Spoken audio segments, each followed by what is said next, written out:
Bonjour, dans la vidéo du jour, je vais vous présenter le nouveau dispositif d'affûtage que l'on va installer dans notre atelier de formation. Alors c'est un dispositif qui est fabriqué par OneWay. C'est spécifiquement destiné à l'affûtage des gouges, alors plutôt à profiler et à creuser, que par exemple des gouges à dégrossir où ça ne présenterait pas d'intérêt. C'est un dispositif donc qui permet de retrouver assez aisément les différents affûtages afin d'user moins de bois lorsque vous réaffûtez vos outils pendant vos travaux. Alors, le dispositif est livré dans une boîte de la sorte. Donc vous avez plusieurs composants, dont notamment le dispositif qui vient se fixer sous la pierre d'affûtage. Alors pour gagner du temps, parce que là par contre il m'a fallu démonter, m'entourer et tout remonter, je l'ai déjà positionné, donc je vous montrerai juste un peu plus spécifiquement. C'est relativement simple, hein. Il y a 3 vis à bois qui sont passées par ces orifices qui sont venus se mettre dans la plaque MDF. Comme toujours avec la grande majorité des gabarits, on a été obligé donc de faire un petit montage. Alors moi j'ai gardé le mien, hein, mais on a été obligé de faire un petit montage de façon à surélever le touret. L'espace entre le touret et la base n'est rarement assez suffisant pour passer un dispositif de cette épaisseur dessous. Donc là vous voyez c'est un empilage de plaques MDF qui sont vissées.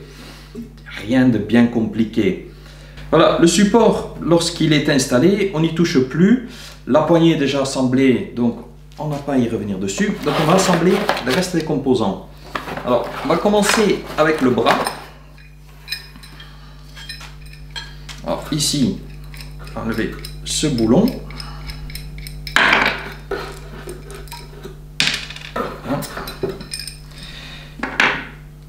Donc cette pièce ici possède une rainure. Elle vient se fixer sur celle-ci qui a une rainure dans l'autre sens. Alors en règle générale, on commence par mettre à ras l'un par rapport à l'autre. On remet le boulon. Et ensuite, vous allez voir, on va essayer de centrer, d'aligner et de centrer au mieux. Ah, donc, hop, au centre, le plus bas possible, pas tout à fait en bas.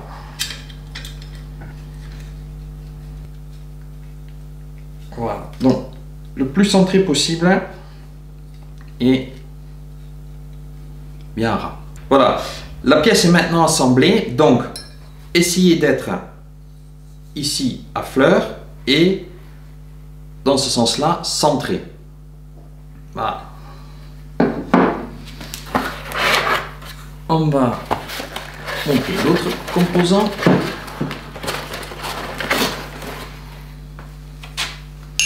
Ah, pareil, on dévisse.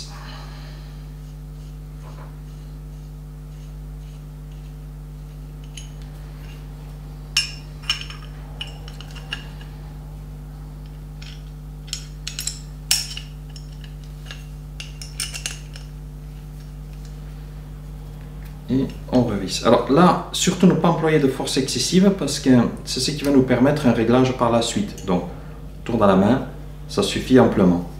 Voilà, ce composant-là est maintenant fixé aussi.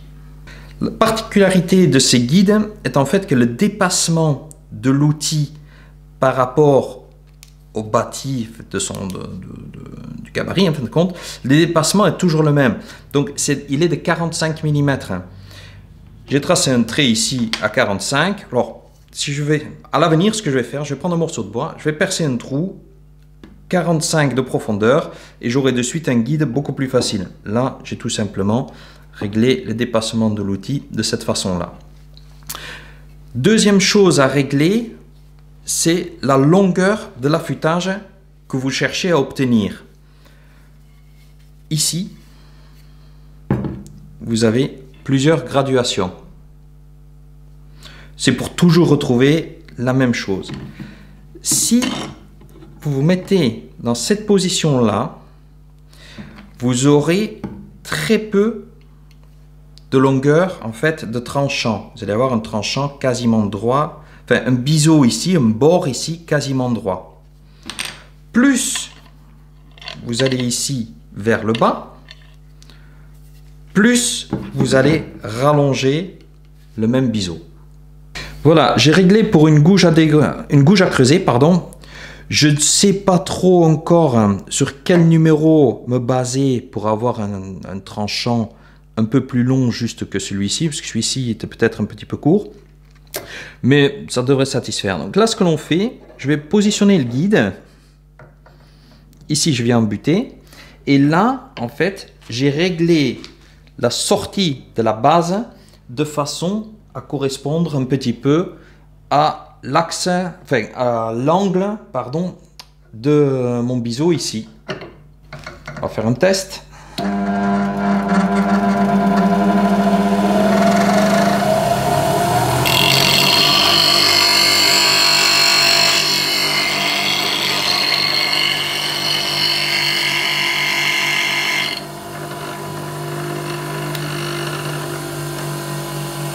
Voilà, donc après quelques passes, vous voyez ici que l'angle a bien été respecté et que ici, je suis en train de commencer à rallonger mon tranchant. Donc, je ne vais pas le finir ici, mais vous voyez qu'avec ces réglages-là, je vais avoir un tranchant plus long. Donc, si je le baissais encore, je le rallongerai encore. Mais là, pour ce que moi je vais faire avec cette gouge, j'en ai pas besoin. Donc, si vous avez une gouge à profiler, c'est exactement la même chose. On ne va pas chercher des tranchants trop longs. Donc, cette pièce-là sera plus vers le haut. Mais c'est exactement le même réglage. Juste pour l'anecdote, c'est toujours mon même touret que j'utilise. Donc, un touret de Record Power. C'est pas le dernier modèle, ça je vous le garantis, parce que celui-ci date de 2006. C'est pour vous dire que même s'il est garanti 5 ans, moi il a plus de 5 ans celui-ci sans aucun problème et j'en suis très satisfait. Voilà, vous avez vu avec moi donc l'assemblage du gabarit One Way et les premières utilisations. Bon, je ne vous cache pas que je vais sûrement devenir beaucoup plus à l'aise après 2-3 stages où j'aurai affûté une certaine quantité de gouges.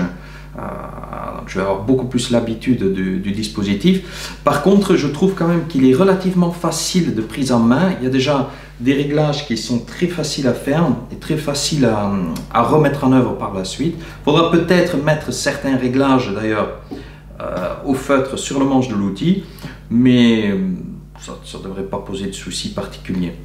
Voilà, cette vidéo est maintenant terminée. J'espère qu'elle vous a plu. N'hésitez pas à nous laisser un petit commentaire ou toute demande en dessous de la vidéo. Abonnez-vous à la chaîne si ce n'est pas déjà fait et laissez-nous un petit pouce bleu. Et je vous dis à bientôt.